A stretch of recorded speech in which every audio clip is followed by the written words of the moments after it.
Good sticks, everyone. Welcome to the Captain Avalanche Fancast, your unofficial source for all things Colorado Avalanche hockey and more from a fan perspective, hosted by me, Captain Avalanche Corey, and our local trade expert, Dom. Now, we're no insiders. We're not inside the locker room face-to-face with our favorite players, but we hope to create a relatable and welcoming environment because we're just like all of you listening. Fans with a deep passion for the game of hockey, and in this case, the Colorado Avalanche. You know why we're here. Forget the episode outline. We have literally no time to waste. And here we thought it was going to be a boring news week. In case you've been living under a rock or taking a disconnect from hockey since the cup has been awarded, well, get ready to jump right back in because in the last 2.5 days, we've had like 20 blockbuster trades and basically every first round pick getting moved at bare minimum once. Most of them getting moved more times than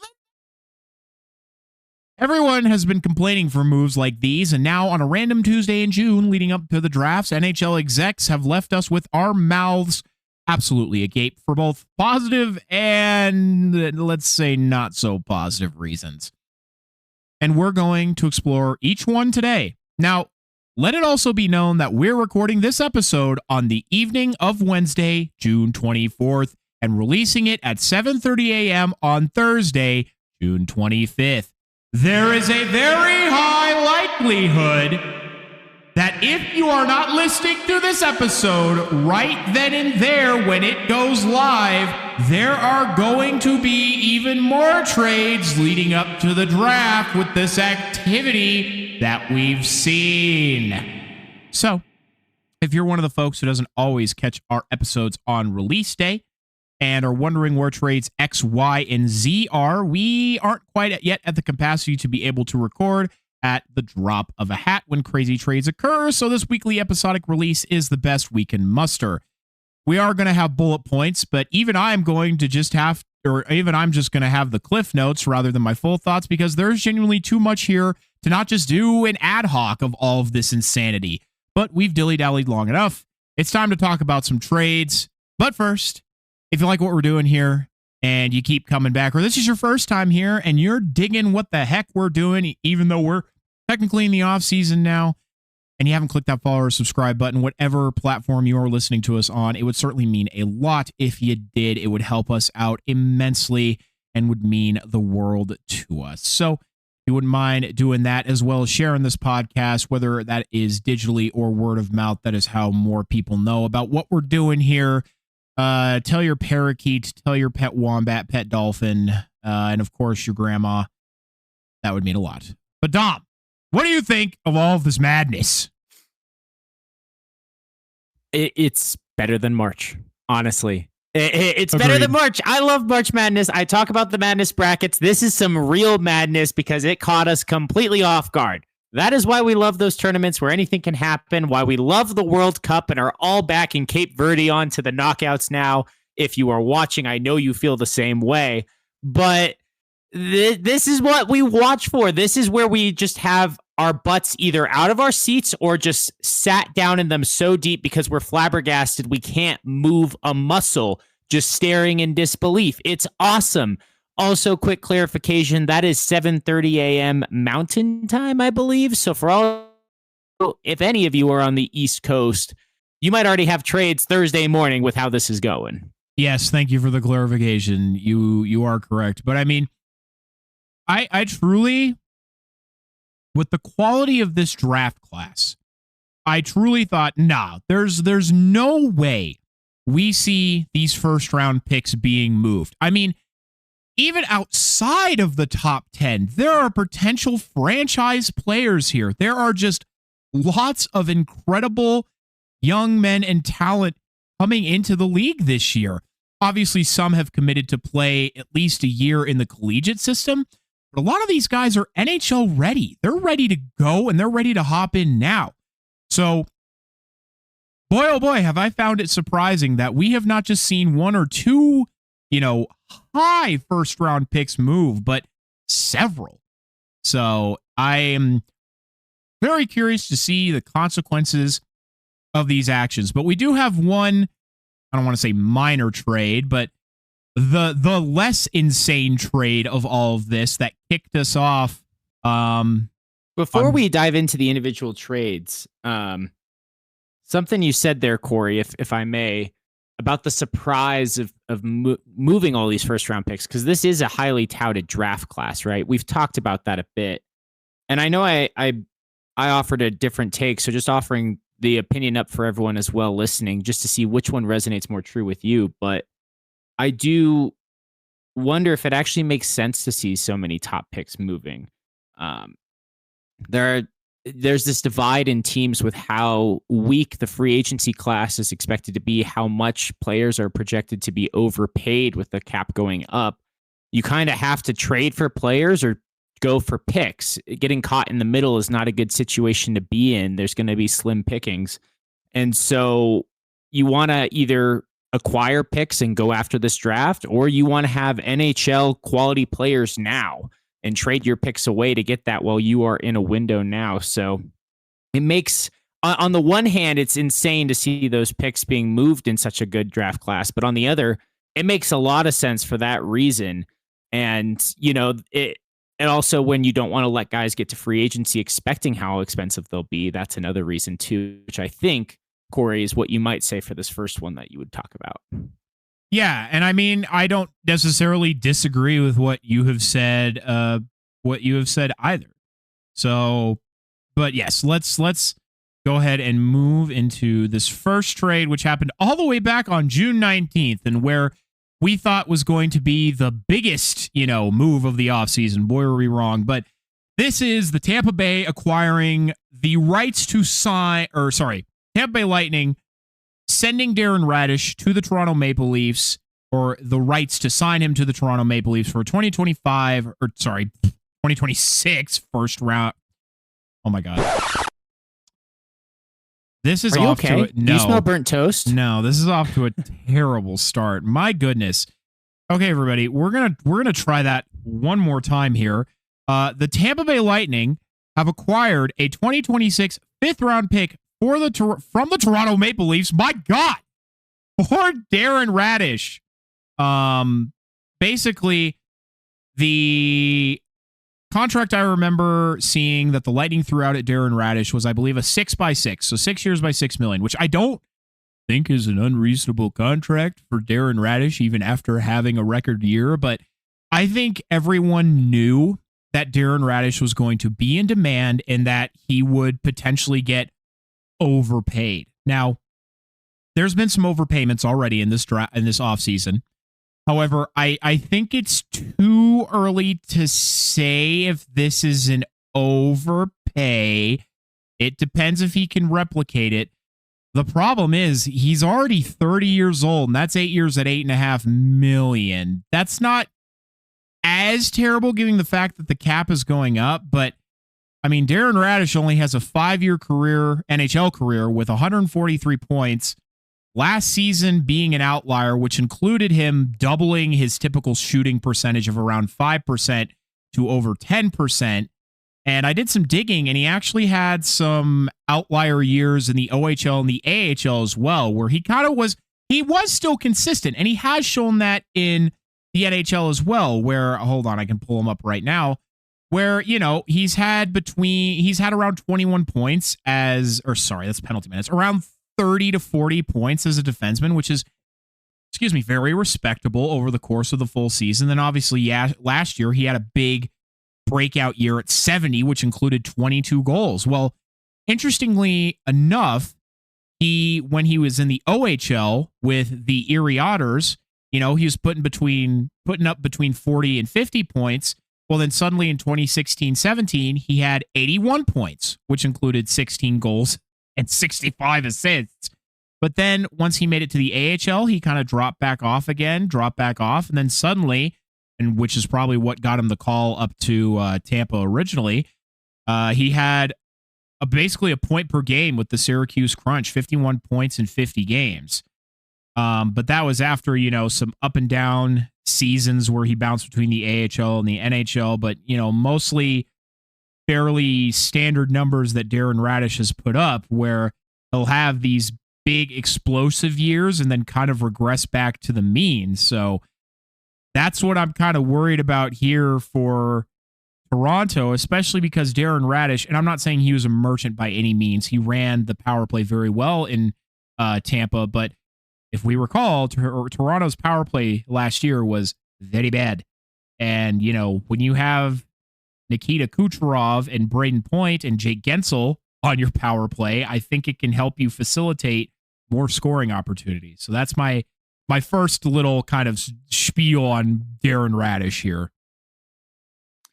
Yeah, I'd say for me, the issue is the term, right? He wanted 8 years wherever he was going to go. This is a sign-in trade. It's not a surprising one, but he was going to end up somewhere. He was going to get overpaid somewhere this offseason. So $8.5 million isn't necessarily the overpay on the dollar value. It's the years that'll potentially be the issue.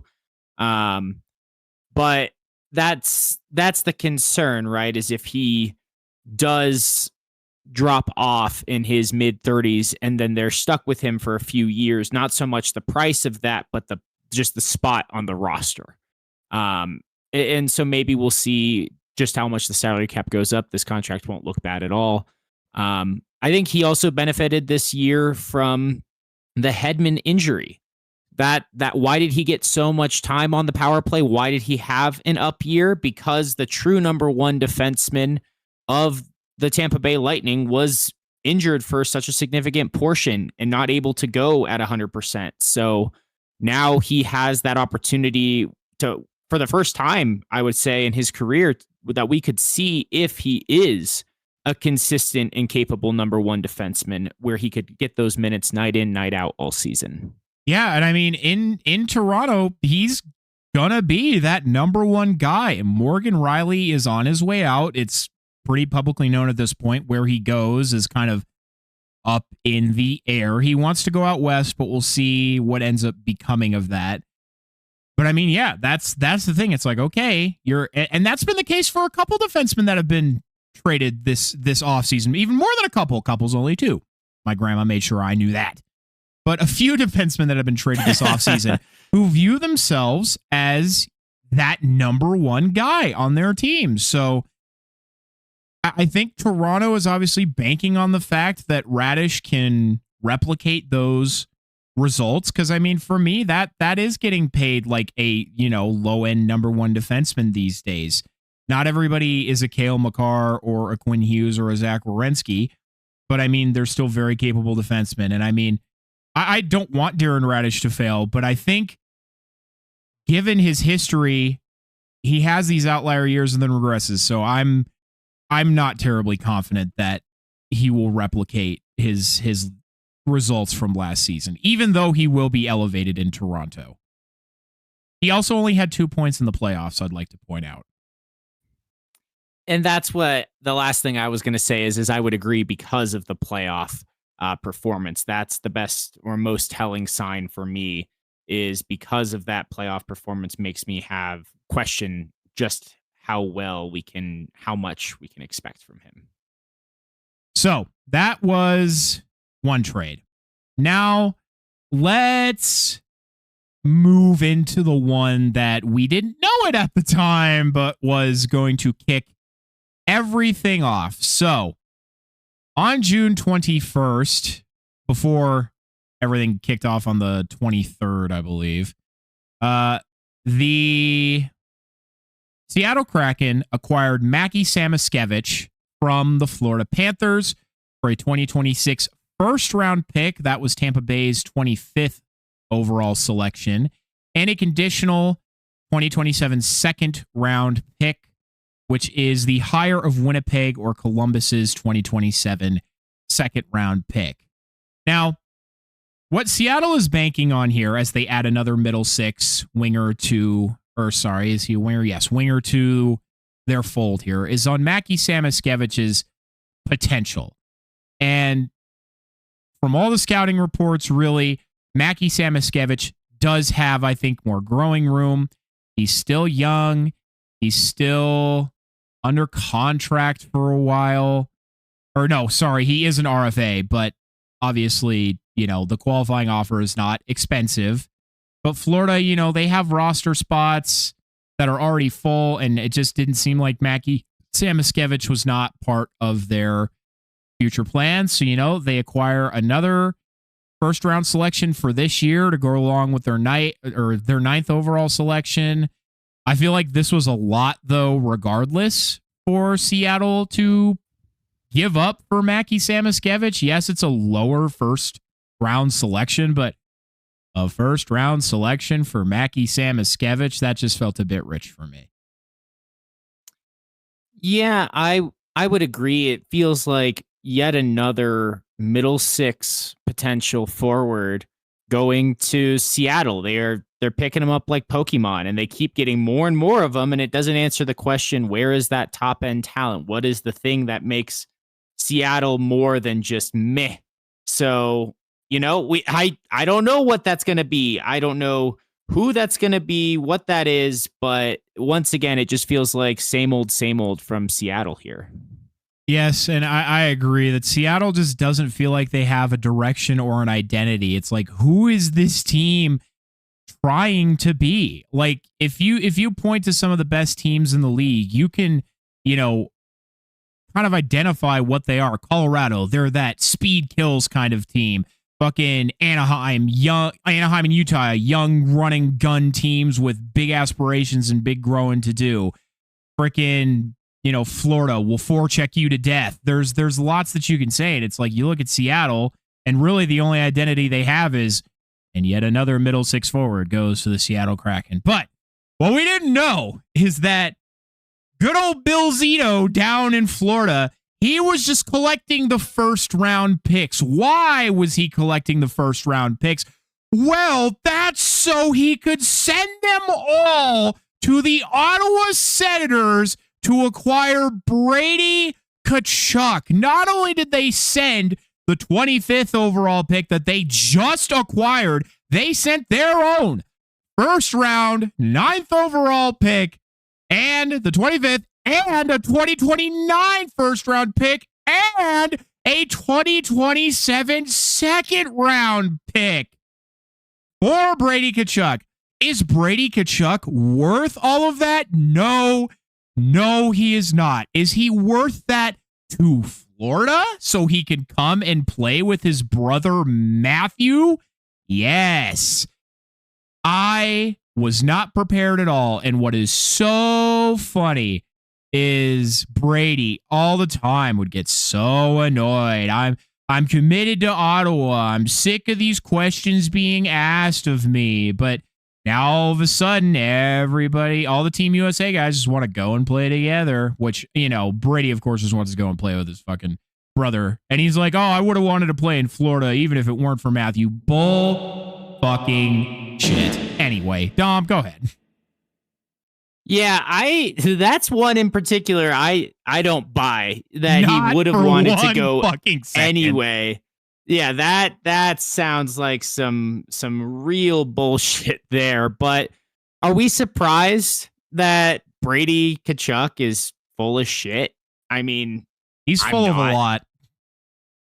Like he likes to shit talk. Sure. Why? It's because there's shit where brain cells should be. Okay, now that we're done with that line of joke, it does make sense in a way. There are two schools of thought.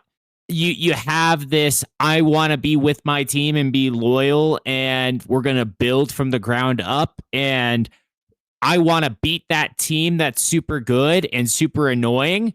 And then there's the other school of thought that's like, I want to go play for that team. Get me a cup. And a lot of players want to win a cup. And so you can't blame players for wanting to go places. The problem here is this isn't just any player. This is the captain who wants out.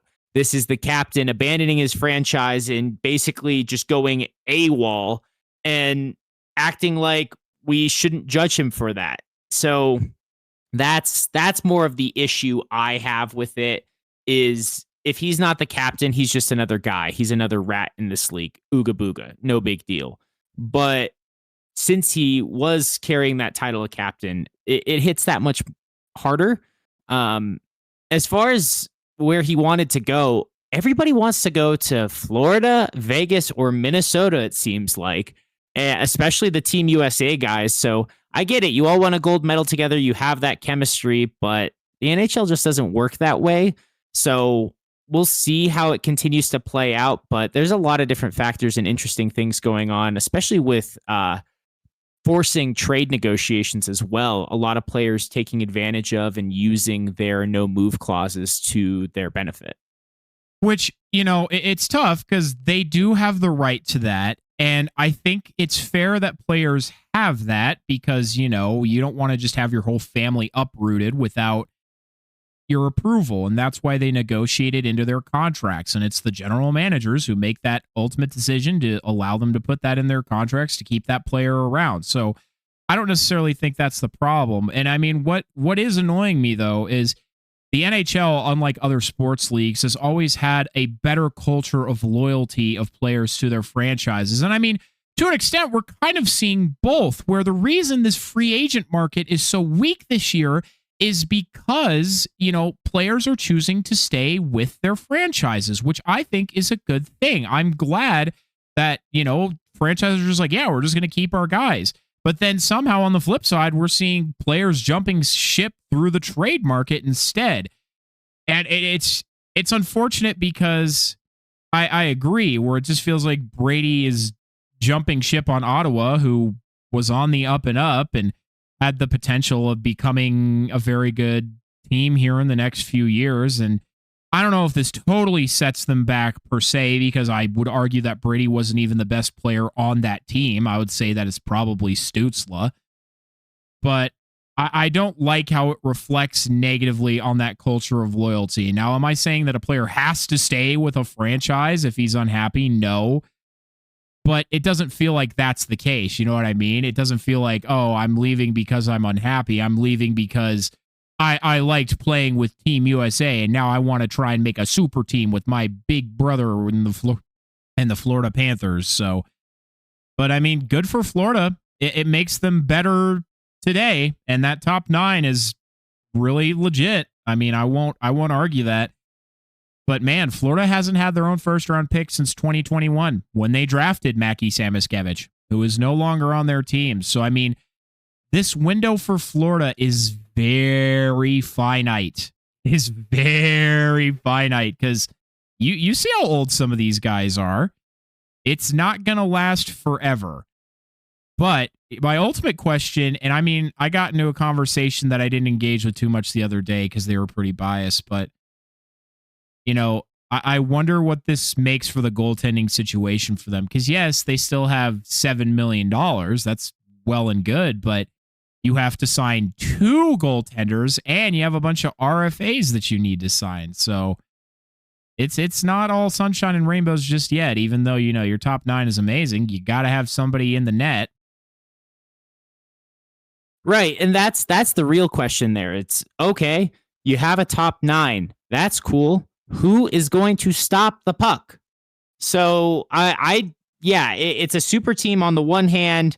On another, is it though? It is kind of the question I've been asking myself, and I do have concerns. The way Florida plays, it's aggressive and brutish, and it is going to be prone to injuries. So we finally saw that come to roost this year.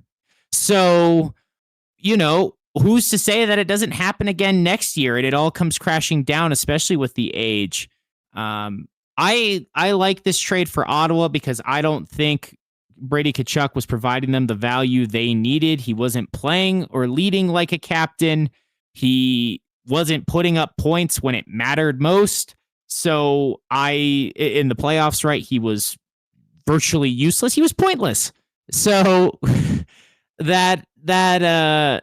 I like this idea where they could reamp, try something different if they want to contend. The East is a gauntlet, so worst case, if it's not your time as the Senators for the next couple of years, then you have a better shot in the next phase in a few years' time when all of these guys, these super teams, get old and run out of steam. Yeah, and you just reminded me of two additional things here. One is that I like you like the idea of, oh, well, Florida's supposed to be these big, bad, scary motherfuckers. I want to beat that team. I don't want to be that team. I want to beat that team. To me now, whenever Florida comes to town with how much everybody's going to tout them going forward, that's a great challenge. I want to see my team do well against them. So I will be very much looking forward to those matchups. But you're right. I didn't even look at this from the Ottawa perspective, because for me, not jumping ahead here, when they got that 9th overall pick, I was like, cool, they can draft their future captain at that point. You know what I mean? They can draft that next player who I think can come in, make an impact, and arguably be even better than Brady was over time here. But then, I don't think they necessarily are patient and want to go through a rebuild, especially since they've made the playoffs these last 2 years, and they still have a good group of guys here. They have Jake Sanderson. They have freaking, like I said, Timmy Stützle, and plenty of other young players who are getting into their primes here, so they don't want to waste that opportunity. So I thought it would be wise of them to probably trade that pick, which they may or may not have done. We'll get there. But first, let's hop into the next trade, which is the Calgary Flames acquire Simon Nemec and Maxim Siplikov from the New Jersey Devils for a conditional 2027 first-round pick from Vegas, a conditional 2028 first-round pick from Colorado, which Colorado sent to Calgary in the Nazem Kadri trade, a 2026 second-round pick from the New York Rangers, and Etienne Morin. Now, before anything, because I'll forget if I don't say this, what I like about this trade for Calgary is they actually didn't give up that much to do it. Now, you might be saying, Corey, they gave 2 first-round picks. What do you mean they didn't give up that much for it? But listen. Both of these picks that they sent to New Jersey for Simon Nemec are Colorado's pick and Vegas's pick that occur over the next 1 to 2 years. Now, do you truly believe that either Colorado or Vegas over the next 2 years will not be making the playoffs? No.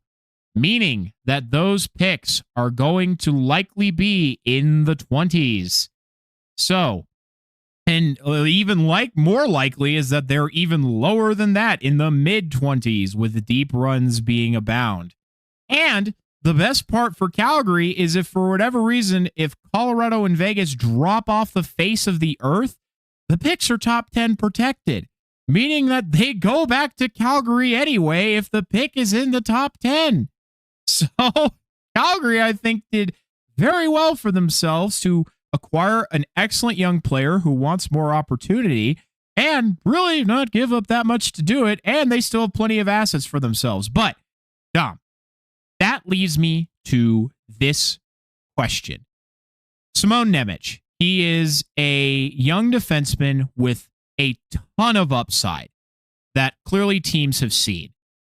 Why, out of all places, does a team who's really not even fully entered their rebuild yet in Calgary decide, yes, we want this player now?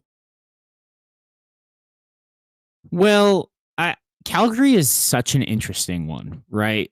Because they were able to still have some success down the stretch. They don't have a real identity right now, but the flip side of that means that the potential is boundless for what they could become.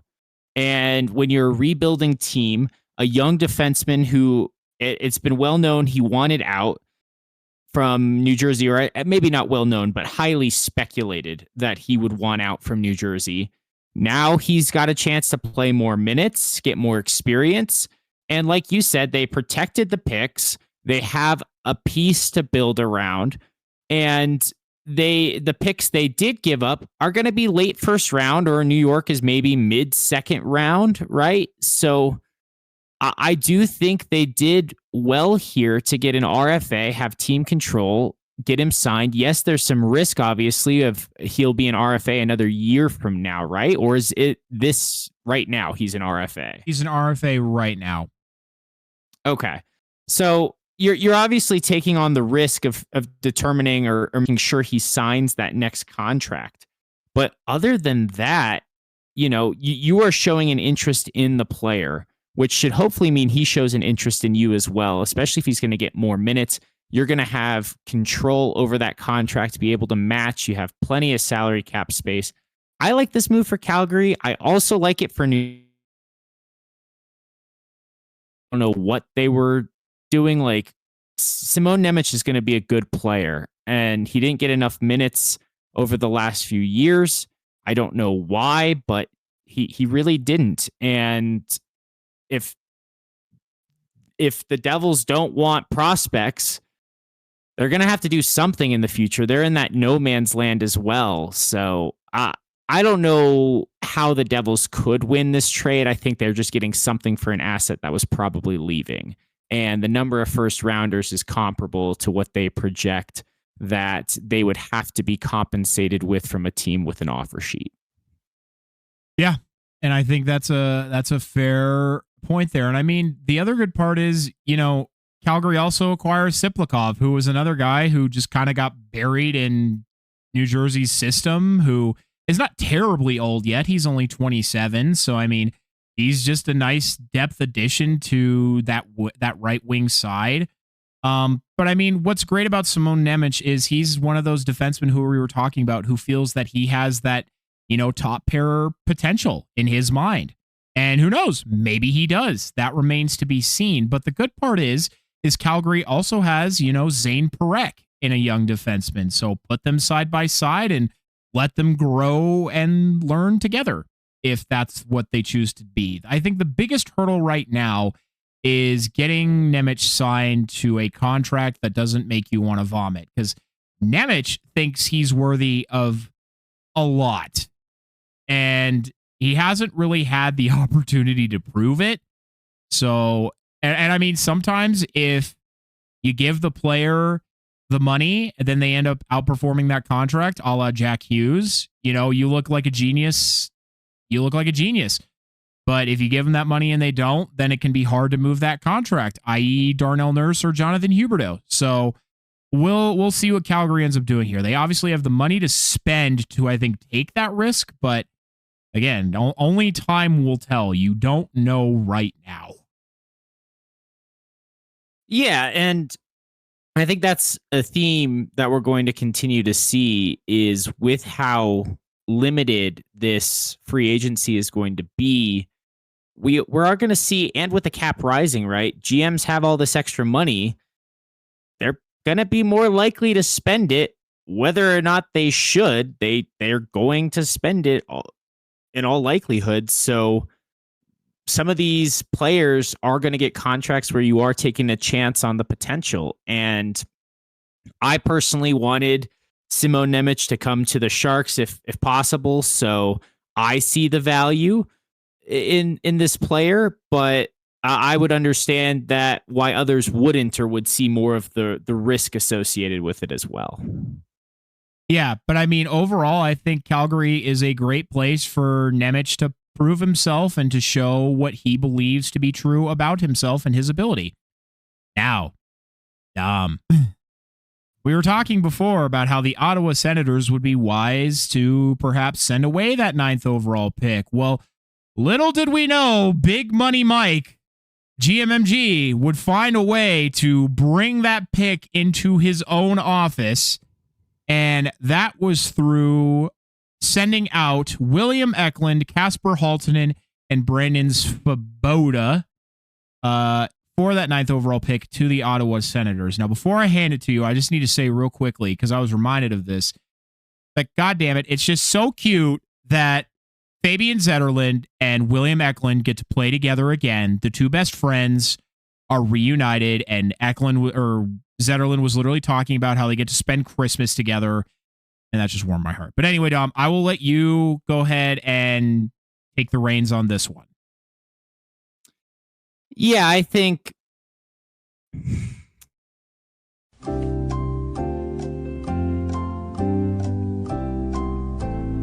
you just picked 7th overall. Oh, God. Pause. Sorry. Like, you breathe out, and then there was just silence. So I was like, did Dom just, drop dead on the under recording? What just happened? Oh, my goodness.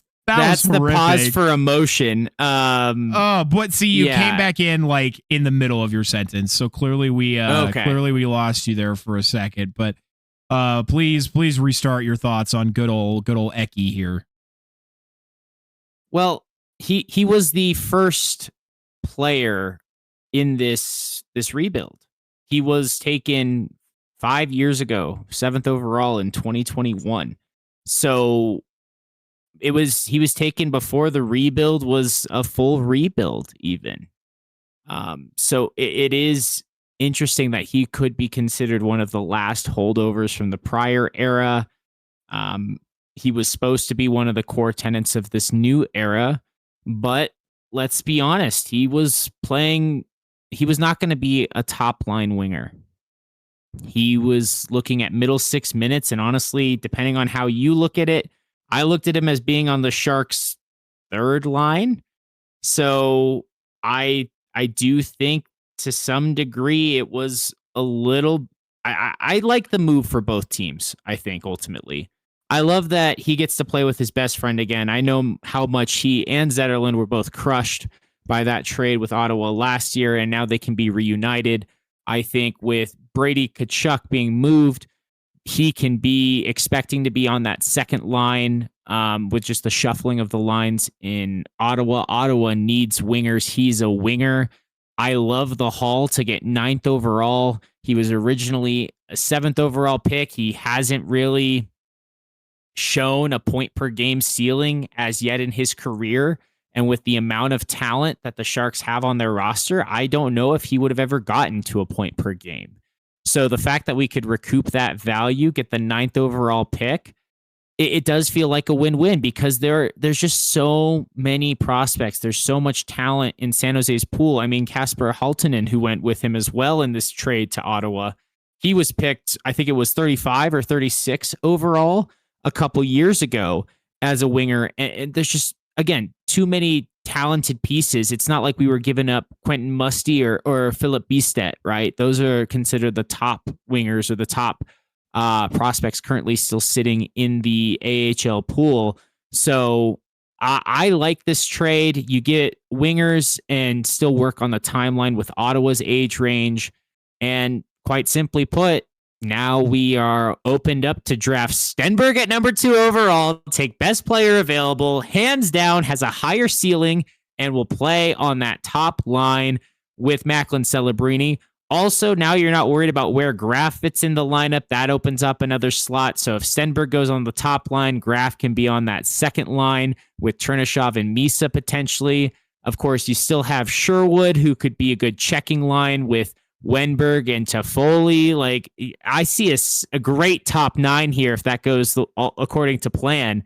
And then at 9th overall, you can take one of the defensemen that are left because there are a bunch of defensemen that are good quality. I talked about some of them. Maybe this is how you get an Albert Smits if he's there, a Keaton Verhoef, you know?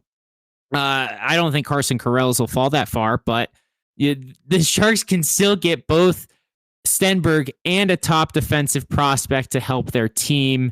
That's a win right there. And the offense you're getting, assuming they do take Stenberg, will more than replace what Eklund was giving. So in my heart, as a Sharks fan, he was a great Shark, Eki was, and I'll miss him.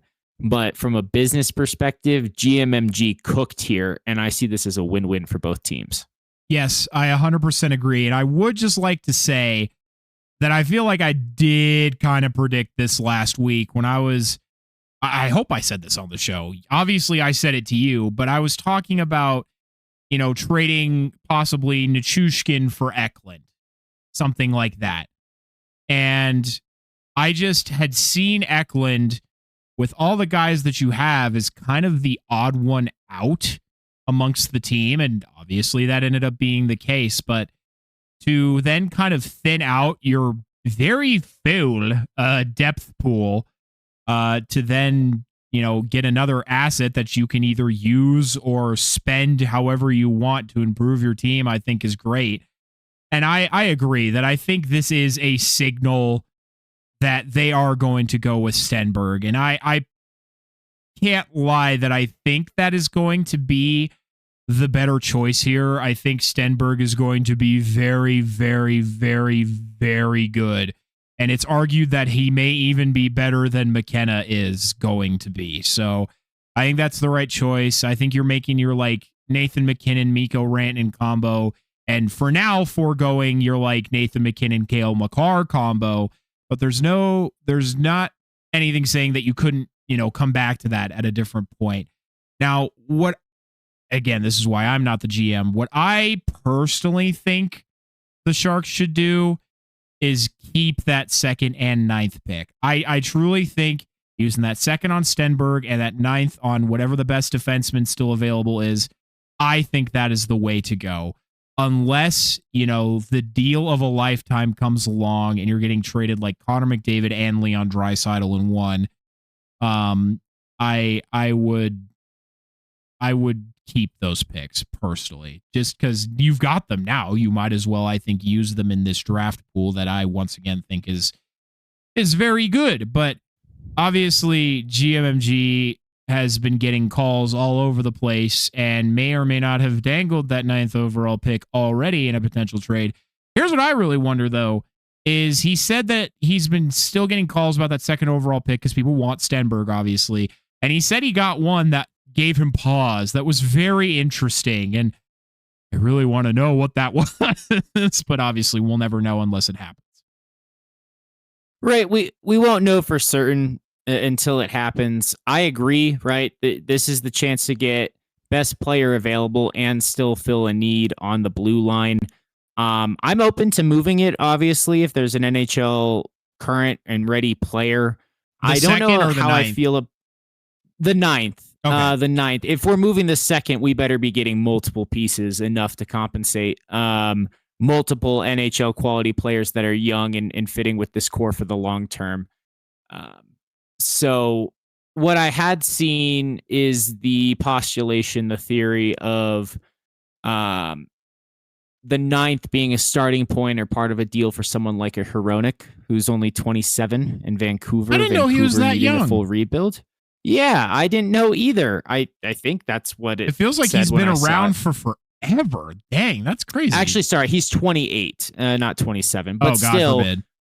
When Mike Greer was asked about what age range of players that they're looking for, he did say, obviously, we want young to mid 20s, but he went as high as saying 27, 28, whatever works with this core.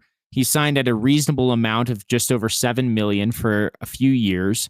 So I could see a fit there, especially with the quality helping improve the blue line. However, that's not the superstar blue liner. I'd rather see the 9th and 27th packaged together, throw in one of those Beestetter Musty, and go after a certain Zach Werenski. That's what I would like to do. GMMG, keep cooking, make it happen. But honestly, if that doesn't happen, you tell me we hold on and we take Verhoef or Daxon Rudolph or Albert Smits, one of those type of defensemen who should be there in this range, depending on where you rank him. Like I ranked Smits as the 2nd or 3rd best defenseman. ESPN says he's like the 16th best prospect in the whole draft. So there's a range, and there's going to be good different options of defensemen there that the Sharks would be able to take. I think just most importantly, whatever they do, a right shot defenseman does need to be the priority, since we do have some more of those prospects on the left-hand side. So ultimately, if it's a trade, if it is the draft pick, I know I've highlighted some of those left-handers. Like I like what Smits' game is. It's most NHL ready to fit with the timeline. He would be a lefty. So that's the one concern, even with that theory. Very fair. And I'd say that no way that Zach Werenski trade happens, but with everything we've seen over the last few days, I think nothing is impossible. But I think the benefit of holding on to both is with the 2nd overall pick, you draft best available, and with the 9th overall pick, you draft for need. And that's the great thing that flexibility gives you. But again, there might be somebody out there that, they deem worthy enough to move that, and I don't necessarily see Mike Greer necessarily making a poor judgment call with that. So, I mean, we'll We will see what ends up happening. What, did a trade just drop as we were talking? No, I got an thank idea. God. Okay, what is your idea? So Calgary stocking up on picks, right?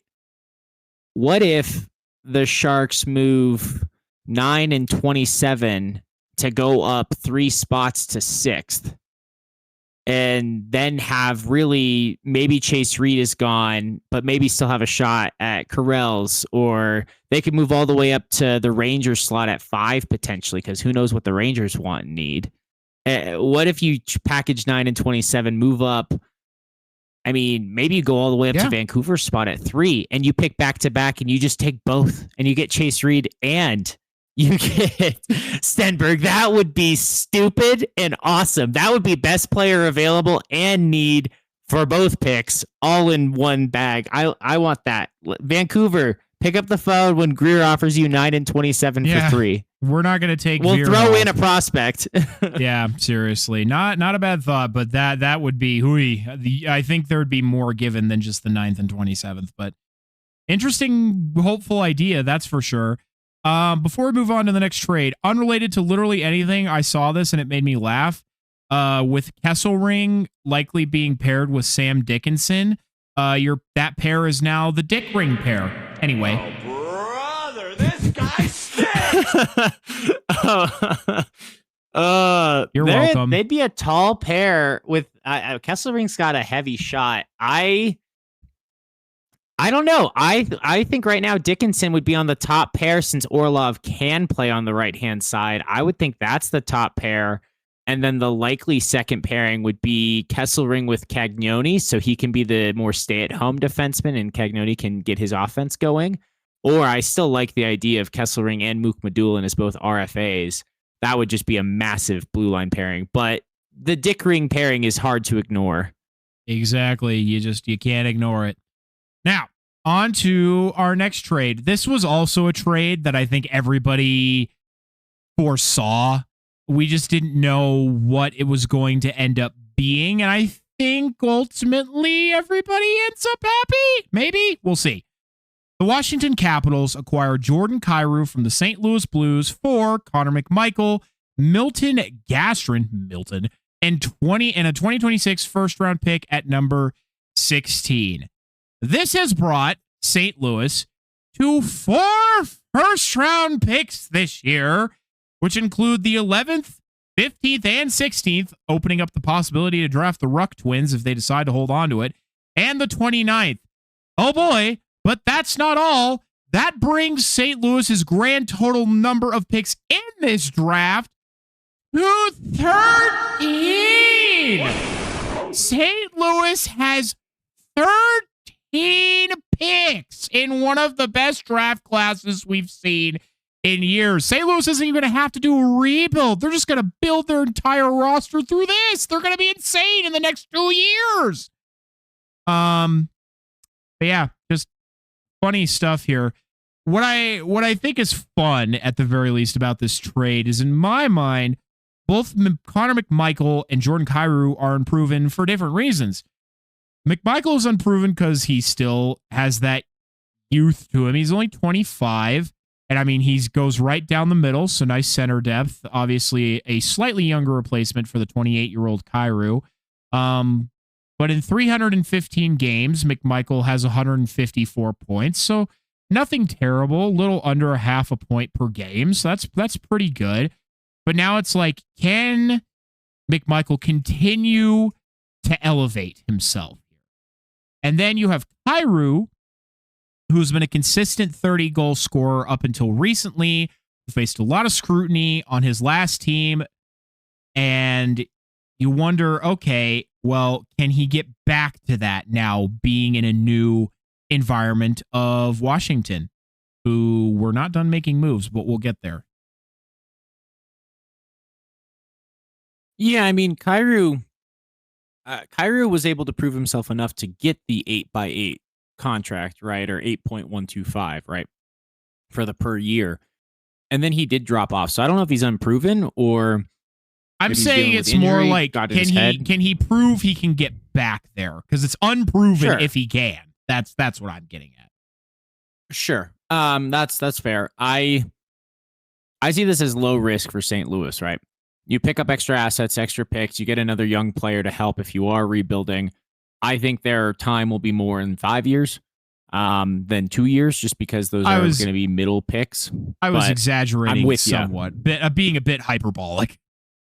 Understood. But I'm with you, and this is going to make St. Louis very scary in the not too distant future. You could take the Ruck brothers at 15, 16. I think a lot of people have them mocked closer to the back of the first round, so you could even trade back further. You could package those and trade up and go get a player. This gives the Blues so much flexibility, so many picks, as you said, in a highly touted draft class. That's where everyone was saying it was kind of hard to predict the Sharks' move until obviously the trade of Eklund, where it now seems a little bit more like Stenberg is the pick. But yeah, I feel like so different options available to them. It's impossible to predict. Yeah. Sorry, we lost you again, and I wasn't sure. So I started talking, and then you came back. So either way, we're good. Oh, no. Where did you lose me? I lost you pretty much at the end of your statement. So it was not really lost on us what you were trying to say. And I think with that being said, I just lost you now. So oops. Well, I'll just keep going here. St. Louis is the team to watch going forward because, I mean, they have a lot of power at play here. You sent me a factoid the other day, and it was about 17 of the picks in this first round are owned by 7 teams. Is that what you told me? Am I remembering that correctly? Yeah, that is correct. There are a total of 7 teams, so 7 own 17 of the 32 first round picks. And those teams are obviously St. Louis has 4, the Sharks have 3, and then there's a few others that each have 2, including Ottawa, Buffalo, Vancouver, New York, and there's one more team. I'm trying to remember what the last one was that I sent to you. But point being, 7 teams hold 17 picks. Not at all confusing. Yeah, no, not at all. But I mean, with that being said, there's options here, and there's teams that can control other teams' destinies, really. And so we'll see what ends up occurring because of that, because St. Louis can obviously use these picks. They can in the draft, or they can trade them for other assets before it happens. So keep your eyes peeled over the next couple of days, because I think anything could happen.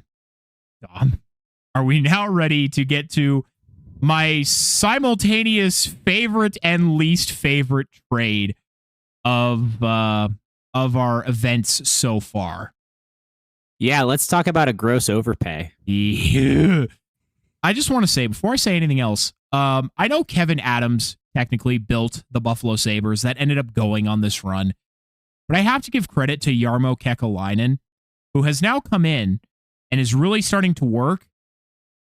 I have to commend him. He is doing very, very, very well so far. So, mild applause here from me for Jarmo Kekalainen. I think he's been doing a great job, and I think this team is going to not only get better but continue to be good for a long time. So, oh God, this pisses me off. Okay, I'm gonna read it. The Chicago Blackhawks acquire Bowen Byram and Jordan Greenway from the Buffalo Sabres. Now Bowen Byram was the sought-after defenseman here. You know, he was on the trade market a couple of times. They held on to him. He did really good this last year. The reason he did really good is because he finally was able to stay healthy. And whenever Bo Byram is healthy, he is a good defenseman. Is he a top pair defenseman? No, but he's a good defenseman. Second pair, definitely, by all means. And he was an integral part to Colorado winning their cup in 2022, was Bo Byram. Dom, pretend like you have not seen what was traded for Bo Byram and Jordan Greenway. What would you trade for Bo Byram if you were trading picks? What's the highest pick you would trade for Bowen Byram? Well, honestly, before they made the deal with San Jose, I would be looking at like that number 27 overall potentially. Yeah. That would have been more of what I would think the price range is. Maybe you're pairing that with a prospect, maybe a second rounder, right? Maybe a couple second rounders. Some not top end of the first round when you are a rebuilding team who has not shown enough to believe that you're just there ready to start contending now. Chicago's they didn't make the jump up the standings that Anaheim did, that the Sharks did, that Utah has shown that they look good for years to come, right? There's too many teams in the West that are good, in the Central in particular, and other teams are more on the up than you are.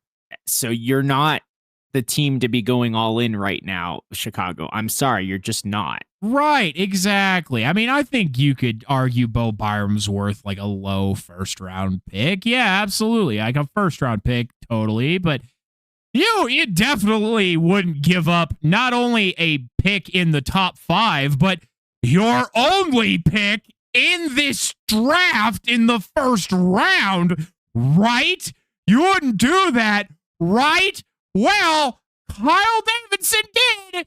He traded the 4th overall pick, but that wasn't all. He traded a second round pick and a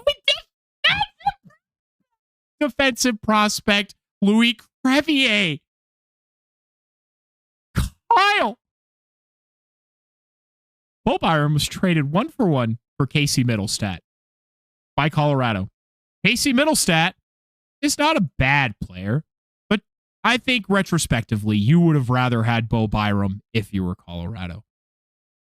Now, Bo Byram has been turned into the 4th and 45th overall picks in this year's draft. Bo Byram was a 4th overall pick, but he's not worth a 4th overall pick, especially to be packaged with Jordan Greenway, who needs a new contract. And, oh yeah, there's an important part that we forgot to mention here. Bo Byram is going to be a UFA. Oh no. Who wants $10 million with all the leverage? Why? Why would you not just hold the 4th overall pick and draft a defenseman who will be arguably better than Byram? I want to say that I have a different viewpoint on this than everybody else, but I don't, because it just makes no fucking sense. There is no reality in which this trade makes sense. If you wanted to send out the pick because the Sharks are going to take Stenberg, a winger, then maybe trade for an elite winger. Zach Werenski is worth a 4th overall. I can argue Adam Fox is too, but not Bowen Byram. And now you have no first round picks. Yeah, this trade's an interesting one as well when you think about the fact that both Chicago and Buffalo have been stockpiling defensemen, young defensemen these last few years, right? Like with how highly touted Vlasic is going to be for Chicago, for example. I love this move, shrewd from Buffalo. I mean, 1, you're fleecing Chicago. 2, Byram has been stashed lower down the lineup because of how many good defensemen Buffalo has. So you replace him, a player the same age with high potential for much cheaper, and who's an RFA where you have team control, and pick up 4th overall. Like, you can just keep saying and. I will say this for Chicago. Maybe they have an easier time negotiating with Bo Byram because apparently they were his childhood team or one of the teams he loved rooting for and has always wanted to play for. And that's what he said. Believe him or not, that's what he said. So maybe they don't have as much of a trouble negotiating with him. Maybe they get him to do a better price. Maybe he is worth $10 million because let's be real. He was behind Cale Makar. He was behind a litany of defensemen in Buffalo. He's now the number one guy. Go earn it. Go earn it. Prove to us you are worth that $10 million. You've got a season here on your remaining contract that's $6 million. Prove it. And then go get your $10 million, Bo. Like, all the best to you. Prove us all wrong, but no matter what, Buffalo won this trade. If Byram works out and Chicago are happy in the end of it, then maybe they can recover. But no matter what, Buffalo won this trade because there was no way they were keeping Byram long term with how many defensemen they have. He was a shoppable asset. He is an asset that was going to be a UFA in a year. You send out Greenway, who's 29, right? So you can go draft at number 4 overall. Who knows? If Malhotra doesn't go to Vancouver, I'm guessing Buffalo's going to take him. Or maybe they take another young defenseman just because they're obsessed with defensemen. No I don't know what they do. I think they take I have him no forward. idea what they do. I think they're going to trade it. I doubt they hold on to it, to be totally honest with you. I really do. I think it gets traded. Oh, my God. Here's the problem. Bo Byram has always, throughout his career, and I'm not saying he can't function independently, but he has always had another good to great defenseman on his pair. He does not have that in Chicago. Am I saying that like prospects like Levshinov and all these other guys that Chicago has are bad? No, they are just underdeveloped. So I wonder if this will serve to be a detriment to Bo and Byram, but we will see, won't we? But needless to say, you can't help but use the word fleeced. Chicago got fleeced. I do not know. Clearly, Jarmo Kekalainen has some serious dirt on Kyle Davidson, because I'd like to say there is no sane GM who would trade that potential franchise pick for Bo and Byram. And again, the part that pisses me off the most is you could have just drafted a defenseman. If all the order goes like how people anticipate it to be, McKenna, Stenberg, Malhotra, guess who's still available at number 4? Chase Reed. And even if, for whatever fucking reason, Vancouver takes Chase Reed instead, there are still plenty of other great prospects like Dom has mentioned. And if you want a winger on Bedard's wing, I'm sure there is still some other wings in this draft who, despite not being named, McKenna or Stenberg would have been fine. Or, like I said, trade it for a winger. Oh, it hurts my brain. When I saw the trade, I literally was like, what the fuck? As I'm sure everybody else was. And again, if Chicago had any other top picks or first round picks, you could have somewhat forgiven it. But they had none. They have none. There's none left. And you've given away a potential franchise-altering pick. This could potentially sink Kyle Davidson. Potentially. Too early to say, but potentially. Yeah, like I said, Buffalo wins no matter what. I agree with the term fleeced. We'll see how Byram plays in that role. If he's on a pairing with Vlasic, like I mentioned, that's probably the best case for him, like what you were saying with having, I guess, out of the defensemen there, he's the most developed one. But I like this as a Sharks fan because everyone talking about the Bedard or Celebrini thing, yada, yada, yada. You're going to have to pay this man in a year. You're going to have to pay Bedard. Yes, the cap's going up, but you're eventually going to pinch yourself, and you're not there yet. Everyone talking about the battle for the West, and I'm like, I'm less worried about you more and more as the days go by, Chicago. Yeah, you have Spencer Knight, and that was a shrewd move, but I'm less and less worried about Chicago when they are passing up the potential for this top-level talent, which I think they still need. I really do think they still need it. We could be proven wrong, but that's my take. Also happy. Do we mention this last point about where the Sharks were involved in this Byram thing? Because I'm grateful for that reason too, that Chicago's the one getting fleeced rather than us. Yes, I was just going to add, Dom, you should, as a Sharks fan, be incredibly thankful to Chicago because GMMG was one step away from taking his first L as a GM as he was dangling the 9th overall pick and the 27th for Bowen Byram. Obviously, that's very different from the 4th overall pick and the only pick that you have. But I still think that would have been too high of a price to pay for a guy who wants $10 million. And again, Byram is a great defenseman, but I just think the ask is too much from him right now. And again, if he proves that he's worth that much, great. I would be happy for that because I like Bo Byram. I'm a Bo Byram fan because obviously I'm biased. I love Bo Byram. But yeah, I think it would have been a bad move for GMMG. I think he can spend those picks in much better places if he is intent on moving them. Yeah, I would agree. As I've thought about it more, I would think if Werenski is 9th and 27th plus, Byram would be maybe the 9th plus one of those prospects, one of those wingers. Yeah, the we were Sharks talking have, about real, value here. Yeah, that would be the type of value I'd see. Okay, if you want to move the 9th, that's fine. With a, like I said, is it a B-stat? Is it someone like a Cam Lund, right?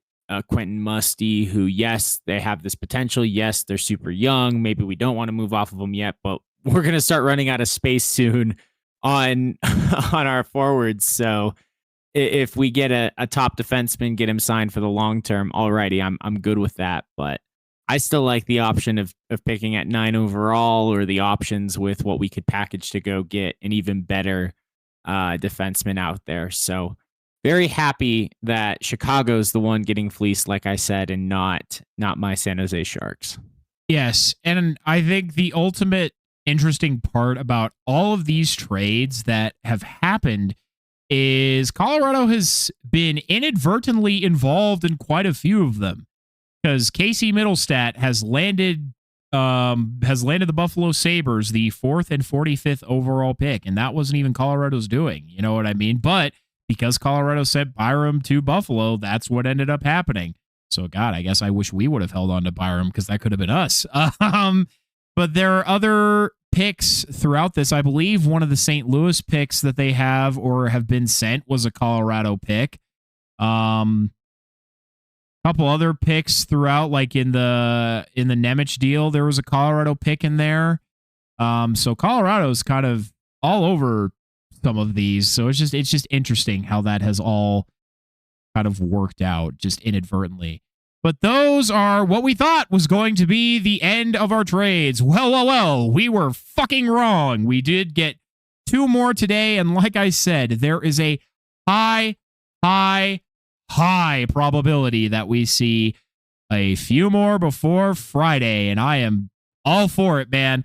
It's just insane. You're just chilling. All of a sudden, you wake up on Tuesday, June 23rd, to multiple first-round picks being moved. Man, this is the wet dream of analysts. But I'm going to talk about this one first.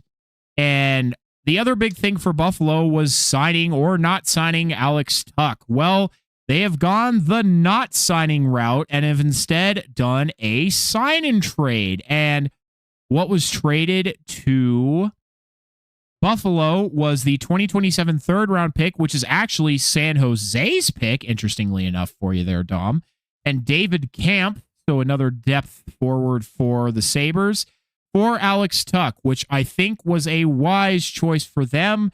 And why is that? Because at 30 years old, Alex Tuch has just been signed to an 8-year by $10.5 million contract. And to be totally honest with you, it doesn't surprise me that there was a team willing to pay that for Alex Tuch. And I think with the youth and still the potential that players have on Buffalo, yes, you're obviously going to miss Tuch, but I think it was the better move to not give him that money. Because now, again, you have the fucking 4th overall pick. Go get somebody else. Go get somebody better. Like, I don't know, a Jason Robertson, maybe. You know what I mean? Right. Well, that's the thing is, it does seem like Buffalo is freeing up some cap space. Once again, just a lot of shrewd moves being made by Buffalo, moving assets that they were more likely to lose anyway, because Tuck supposedly was not going to be able to get the price he was asking for in Buffalo, or Buffalo was not wanting to pay for that, either that term or that amount of money. And Tuck is a Stanley Cup champion with Vegas a few years back. If I'm recalling correctly, he was on that roster. So you are going to have to sometimes pay a little bit more for him than you would necessarily want to. Why it makes sense for the Capitals is relatively cheap, right? For them to get a player that they see value in if they're trying to resist the closing of their cup window, or stay relevant, stay competitive, make it back to the playoffs. And honestly, I heard it said, and I believe it was THG who said it, but I feel like it's true and it needs to be said here. There's not a guarantee that Ovi comes back. We thought so, since he waved off some of the handshakes in the last games of the season, that maybe he's saying, no, I'm not done yet. But until he resigns, the Capitals have to act like he's not resigning and build out their roster to be competitive while they feel they can be. So signing players, bringing in a Kyrou, bringing in a Tuck, you're trying to bring in players who have in the past shown playoff caliber performance and who can be consistent pieces to fill out a competitive team. And then if you get Ovi back, then you figure it out later. So I see this as, again, another one of those win-win trades. I actually think I disagree with you slightly, Dom. I know, everybody. It is a shocker. It should be illegal that I do, but I do disagree slightly. I agree with most of your points, but here's my biggest issue. Obviously, the Capitals still have $12.5 million in caps, more than $12.5 million in cap space. They have room to continue to add and re-sign Ovi should they choose to. My problem is that their highest paid player is now Alex Tuck. And that contract goes through until Tuck is 38 years old. Now, yes, the cap will continue to go up, but this is a rich contract now, and I don't necessarily see Tuck continuing to get better. And that, I think, can certainly serve as a boat anchor further down the line and maybe kind of trapping the Washington Capitals for a little bit going into the future. That's my biggest issue at this current moment in time, because they do have, several great young players on their roster, like a Ryan Leonard, like an Alexei Protas, but your top paid guys are all getting older. So we'll kind of monitor that situation as it goes along. And Tuck also did end up kind of disappearing as these playoffs went along, particularly against the Montreal Canadiens. So I don't know if I'd say proven playoff performer and Alex Tuck go together perfectly. And that's fair. I do think you make a good point. Maybe I'm being a little overly optimistic, but nothing wrong with that. Not so much, just to clarify that I think it's that whether or not they have enough money to sign Ovi and still sign others. It's the what if Ovi does retire? You need to have bodies there you can count on. And since they still have $12 million in cap space, they still have their first rounder for the next 3 years. They could reasonably justify that the money is in their favor. I said before, of GMs have extra money and they're going to spend it, whether or not they should. So since they can afford to spend it, they're spending it. And since they can afford it, I don't necessarily hate it, especially since their defense is in a good place as well when you think about the number of years their defensemen are locked up. So, they do have this competitive window where they want to try to keep making the playoffs and be a contender for the next 3 to 4 years with the majority of their roster. So it is a bit of an all-in move. I agree that maybe Tuck's not the right guy, or the price is a little bit astonishing. He's just not the long-term guy. That's the problem for me.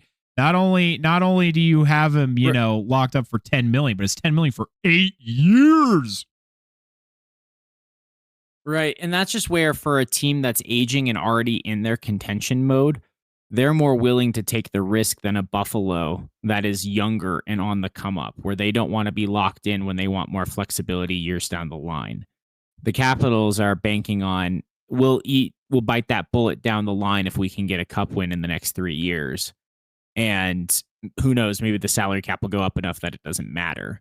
So I guess it's, if these players who are turning 30, a lot of them are pushing for, this is the chance to get my 8-year deal, get myself the money, because as the cap keeps going up, this is the surefire way to my last big contract, my last chance while I'm young enough to ask for my top dollar.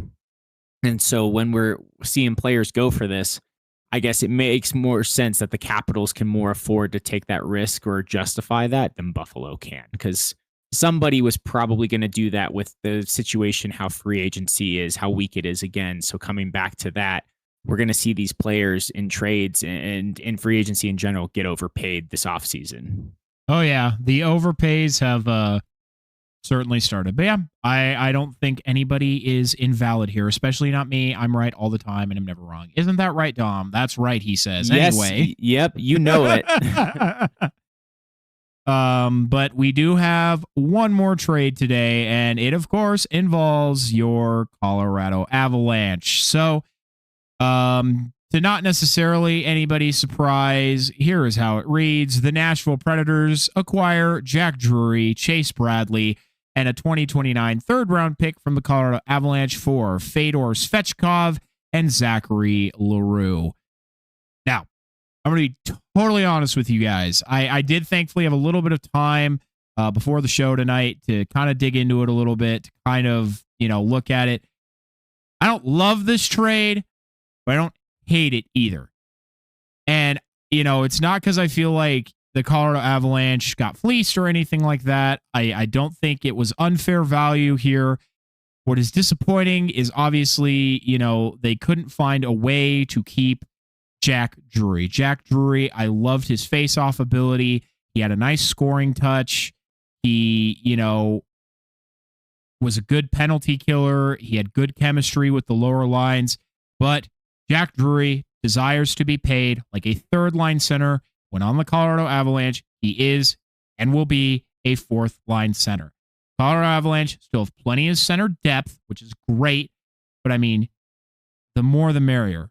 The wealth that you can have is nice. You would like to have kept a guy like Jack Drury around, but the sentiment was, because he had already rejected multiple offers from the Avalanche to try and keep it around, that he was on his way out.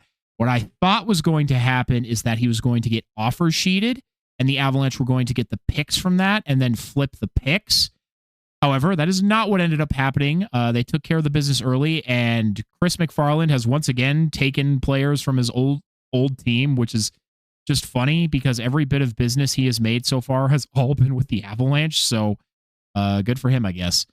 For those of you who don't know who the fuck Chase Bradley is, he has been up with the Avalanche a few times, but he is with the Eagles and has been with the Eagles for quite a while. So, just trading away one of those AHL guys. And then obviously the third-round draft pick. Now, the reason that the third-round draft pick was thrown in is because, from my understanding, and I believe I had it correct, is that both Fedor Svechkov and Zachary Leroux, who are both 23, by the way, were both former first-round picks, which is great. These are top-end picks who have a lot of potential here, and the Avalanche are doing what I wanted them to do. They have done their best to get value back for Jack Drury, who was 26, so, he was young. And they have somehow gotten even younger, which is great because that is what we wanted the Avalanche to do. Svechkov is a bit of a toss-up here, as, he is a center, but his numbers aren't stellar right now. But Leroux is really the interesting one. He is a left winger, And I want to point out both of these guys are at very reasonable cap hits for the next 2 years, mind you. LaRue is at an $875,000 deal. Svechkov is at $1,250,000. This is great. What is good about LaRue is that he has penalty kill. He is a very good defensive-minded depth winger who has room to continue to improve. Here's what's really interesting about LaRue. I don't know if you know this, Dom, but I'm gonna let you guess a couple guesses here first. There is a player that LaRue has said that he models his game after, and it's unusual because the Avalanche have never had really a player like this, at least recently. Would you like to guess what current NHL player Zachary LaRue models himself after? I'm assuming it's a forward, and you're saying it's not on the Avalanche. Correct. On both counts. Okay. On both counts. Okay. You said he's large and depth defensive minded. I wouldn't say he's large. He's 5'11", 197. So not like large. He's not like Valeri Nichushkin large. He's standard, I think. Hockey standard. Okay. Well, let's see if my educated guessing works here based on our conversation before the recording started. Is it Brad Marchand? It is indeed Brad Marchand. Zachary LaRue thrives in the role of being an agitator, for better or for worse. When he was on the Predators, his nickname from fans was Happy, as in Happy Gilmore. Zachary LaRue has a history of suspensions in the minor leagues. One of the most notable being a 10-game suspension in which he, let me see if I read this newspaper right, attacked a fan with a stick. Damn. So, Zachary LaRue has some growing to do, both in terms of a skill set and in disciplinary issues. But, you know, Nazem Kadri had disciplinary issues, and when he cleaned that up, the Avalanche won a Stanley Cup. And I think with the leadership group that the Avalanche have, I don't necessarily see that becoming an issue, and them obviously correcting that. But I think the Avalanche are banking on potential here. The good news is, if for whatever reason that potential doesn't work out, this is a very easy contract to bury or move on or move off of. But I like that the Avalanche are trying something because both LaRue and Svechkov can make it into this lineup, barring a good training camp. It gives the Avalanche a bit of a shakeup in their bottom six. Because once again, and youth, because once again, last year, that team was incredible. Not a Stanley Cup winning team. So the Avalanche are trying something new by, you know, keeping the familiarity of a defensive forward who Jared Bednar will like for that reason, but obviously a young player with a different style. The Avalanche don't really have somebody right now who is an agitator. So I will be interested to see how he blends with that forward group. But for now, we will wish Jack Drury the best, obviously. I hope he gets paid what he wants and he meets that expectation because he will get to be the third line center on the Predators. But Dom, I have yapped a whole lot, so I want to give you a chance to interject here. Yeah, sorry. I guess I interjected on your you didn't let me finish, queuing me Dom. up for an interjection. I was literally giving you the lob pass here. Jeez. You're always right. I'm sorry. Anyway, you're getting two players for less than, honestly, half what Drury's probably going to command as the third line center on Nashville for his money wise, right? Is it crazy to say with the way the cap's going that Drury gets $5 million a year? Should he? That's about where I think it's going to be. Right. So you're getting two players for less than half that. One of them provides something you don't have. And let's be honest, Avs went out with a whimper and no fight in them. And they went up against a team that is known for agitating in Vegas. Meet fire with fire. Have a guy who's there for that reason. Get under their skin. Get them off their game. get under your boys' skin in training camp, in practice every week, so they get more used to it and can play better against it. It's like bringing in a red team so you can hone the actual machine and make sure it works out the bugs. So I love it. I also love a ratty player from time to time. If they're on my team, it's fun. You love Always. seeing it when it's not happening to you. Always. So I love it for that reason. Like you said, you can always stash it. Eagles, tradable. It's cheap. And when you're up against the cap, you need cheap for this year. And maybe for next year when you're talking Cale McCarr pay and such. But it keeps you flexible options so you can still fill out your defensive core or at least your depth. And so I'm sad to see Drury go. I really hope that they would keep Drury. I think the face-off value is important. However, wish him all the best that he gets that opportunity, like you said. And I do like what was brought in and the fact that both players have that NHL experience. So you could count on them in a depth role if injuries come up to help manage minutes, manage games in the season, and keep your stars healthy late into the year and ready for playoffs. It's the type of move that seems innocuous now, but come playoff time, we might be celebrating this a year from now. Exactly. I think that is a great way to put it, because I think the goal of the Avs going forward here, one is make sure Mackenzie Blackwood is your guy. And two, make sure that everybody's minutes are more balanced. Yes, Nathan McKinnon and Cale McCarr can play those minutes. They can.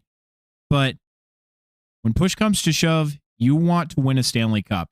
So minute management is going to be very important going forward. And you want to make sure you can trust every line that is out there. So, I mean, I really, as much as I liked Drury and I wanted him to stay so badly, this felt like a foregone conclusion. I like this because this is what I wanted the Avalanche to do. So I'm not going to complain, really, because this is what I asked for. I wanted them to shake things up. They've done it. They've added a different style of player here that still fits kind of that mold that the Avalanche like. But they've also gotten a little younger. They have kept their contention window open a little bit longer. So I like it. Okay. Ultimately, overall. So that's my feeling. Oh my, what? I'm fastered. This is in breaking news. Dom has something interesting to say that may or may not involve a minor Sharks trade. I think I know which one you're going to talk about. And yes, it was not, unfortunately, nearly as critical as some of the other things that we discussed today. But Dom, please, by all means, share your trade.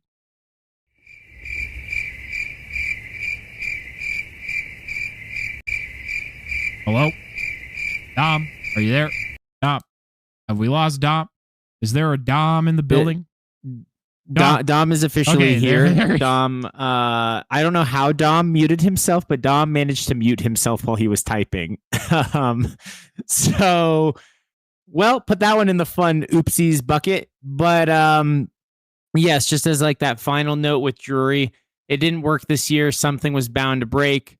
So happy he's going to get the new opportunity. And, you had to make some form of move. So it might not be our favorite, like you said, but when we had to make for the Avalanche to possibly be better. But for a Sharks minor trade, we have to go all the way back to the day you got our previous episode. After we record, we get a trade. And it's not the Kesselring trade. We talked about that one in the prior episode. But no, this one was truly a minor trade that the Sharks made with the Boston Bruins for forward Andre Gasso. And basically, this trade is a 4th round pick swap and a 5th rounder for this prospect Gasso, who just finished up his collegiate career. He has not played in the AHL or NHL as yet. So considering he was drafted in the 7th round by Boston and we gave up a 5th rounder for him, and of course the 4th round pick swap specifically, we now will be picking 120th, and Boston gains the 104 and 157 overall picks. Those were originally Florida and Montreal's selections, respectively, in the 4th and 5th round of this year's draft. Why I like this, and it's minor, and it could be something that we are just stashing in the AHL, and you'd feel like maybe why are you making a trade for that? He would be available and free for anybody to sign coming up here soon. Well, now that you have him, you have the inside track for signing him and getting him at the right price. He's also originally from Garden Grove, California. He's not far from home now. He, oh, by the way, also played at Boston College with Will Smith and became the team captain in this most recent season. He's another big, strong forward, 6'4". So when you're talking about filling out depth roles in years to come, this is exactly the type of player that Mike Grier has shown an affinity for. So it looks innocuous now. It looks like an overpay now. But a few years down the line, when we're talking about all of these stars and everything, these future prospects that the Sharks have, there's only so many spots in the top 6. And some guys are going to have to play in the bottom 6. Is this your Barclay Goodrow replacement, potentially, after his contract's up at the end of this year? So questions like that, it's super minor of a trade, but it's a trade nonetheless. And since today's theme is trades, I did want to bring it up since, of course, it happened the morning after we recorded our prior episode. Always. But thank you, Dom. I think it's still important to bring those kinds of things up, even if they are minor, especially if they involve your team. But Dom, you have had a fun fact on deck for like a month now. So it is finally your time to share that fun fact. So Dom, what do you have for us today? I have been so excited to share this one and then proceeded to forget on like 2 or 3 different occasions. So I hope you believe me when I say I'm excited, all of you listening. I'm truly just a dum-dum who forgets things very easily. Also known as a dum-dum, if you prefer. But yeah, I had to get a dad joke in. It's been a while. Also, happy Father's Day, belated Father's Day to all the dads out there. But did you know that from 1917 to 2026, it takes only 5 degrees of separation, meaning that you can connect the entire 109-year history of the NHL with only 5 players, in that they have each played at least once in every year and played against each other at some point in these crossover points. So going with Brent Burns playing here in the NHL playoffs in 2026, let's jump backwards another 23 years to October 10th, 2003, when Brent Burns played against Mark Messier. At the time, Burns was with the team that drafted him, the Minnesota Wild, and Mark Messier was coming to the end of his career playing for the Rangers. From there, let's go back all the way to 1979, November of that year, when Mark Messier played Gordie Howe. Gordie Howe, of course. Let's go all the way back to 1947 when he played against Dick Clapper. What a name that is. D-I-T. One of my favorites, personally. Yeah. Make sure. Also, how about the fact that Gordie Howe, 32 years. 32 years of playing. That's a few years. Obnoxious few and years, insane. Yeah. And then from 1947 back to 1929 on March 16th, Dick Clapper and Cy Denny were teammates in Boston at the time. And finally, from 1929 all the way back to 1917, that player Cy Denny played on the opening night of the NHL. So it takes you just 5 players to go all the way from opening night of the entire NHL, December 19th, 1917, to this year's Western Conference Final in Brent Burns. May 26th, 2026. At the time of this post was on June 1st. We got to give credit to the NHL Alumni Association that put this together, this visual that I got to see, and it was the coolest fact I've seen in a while, and I've been dying to share it with all of you. So I can't take credit for it, but man, is it one of my favorites, especially since Brent Burns is carrying the torch of 23 of those years. And it'll be interesting to see who is the next player to carry that mantle and make it 6 degrees of freedom to get us all the way to, let's say, 2040 or further. Yeah, I think it's a pretty cool thing how you can trace it back all the way to the beginning with only 5 different players. So I mean that's always a cool, I think, historical experiment to get into. So that's fun. But speaking of fun, I hope you all had fun today. We certainly did. It was fun to text Dom saying, hey, I think we're going to have to do an episode this week because we certainly were not originally planning to, but we couldn't ignore all of the action that was going on because, of course, next week we're going to be talking about the draft. We're going to be talking about the start of free agency. So to try and fit all of these trades in there, which, as you have seen, have taken a little over an hour and a half, it would not have worked. And we would not be doing our due diligence as sports people, I suppose, if we did not discuss them today. Don't you think, Dom?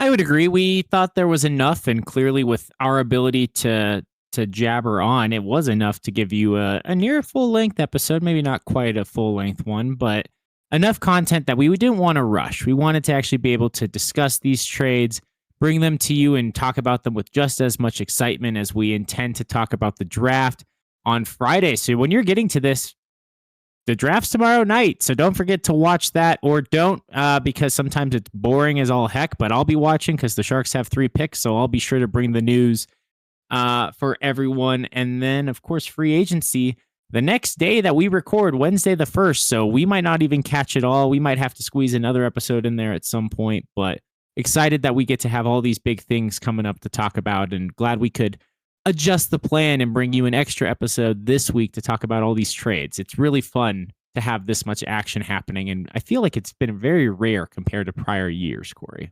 Yes, I agree. This has definitely been the most active in-between period between like the cup being awarded and the draft that I think we've had in recent memory. So it has definitely been a lot of fun. And I will say, for the draft, at least watch the top 10. Like watch the top 10. Yes, the Avalanche are not, in it, but I mean, there's a lot of future stars who are going to change the face of the NHL very soon coming into this draft. So do yourself a favor and watch it, or at least record it and then watch it later and fast forward through all the boring bits. So yeah, that's my recommendation. But well, everyone, the clock is counting down to the final award. We really appreciate you taking the time to listen to this episode of the Captain Avalanche Fancast. If you have something you want to know about the Avalanche, Sharks, or just hockey in general, reach out to us on our socials or email, and we'll be happy to try and answer it. The best thing you can do if you like what we're doing here is to follow us on whatever platform you're using and to share this podcast everywhere you can with everyone you can. I'm Captain Avalanche Corey. And I'm Dom from the Tank. Check out our new episodes every week. Thanks, everyone. It's trade season.